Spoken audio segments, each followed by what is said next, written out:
Hamzani boshlariga ish tushib qolibdi. Assalomu alaykum aka. Aka, uyingiz qachon yondi?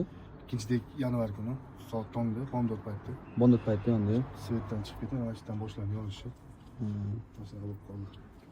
Yana yo'q, biroz nimadir deng. Endi bizani to'g'risi ko'chadan shuna kirib kelib chaqirishgani yo'q.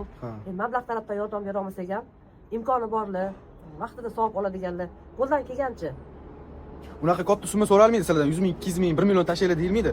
Qo'llardan kelgancha kartalarda qolib ketgan pullar bo'ladi-ku, 1000 so'm, 2000, 3000, 5000 tashlasa ham bor, ancha odam tashlab qo'yadi. O'shandan ham katta summa yig'ib qo'ysak, akamiz uy joyli bo'lib qoladilar inshaalloh. Aka, o'zingiz karta nomeringiz, biz sizdan hech qanaqa pul so'ramayapmiz, to'g'rimi? O'zingiz karta nomeringiz, o'zingiz telefon nomeringizni bemalol telefon nomeringizga qilib ham kelib hijolat ko'rishsa bo'ladi bemalol. Xo'p, bu uy manziliga keladigan bo'lsak, Toshkent postidan 4 kilometr kirganda, Pobeda ko'chaning yuzida chap qo'lida, shunda asl marketdan o'tganimizdan keyin joylashgan.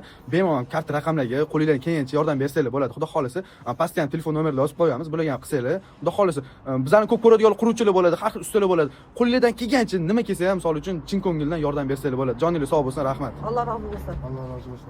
Alloh rozi bo'lsin.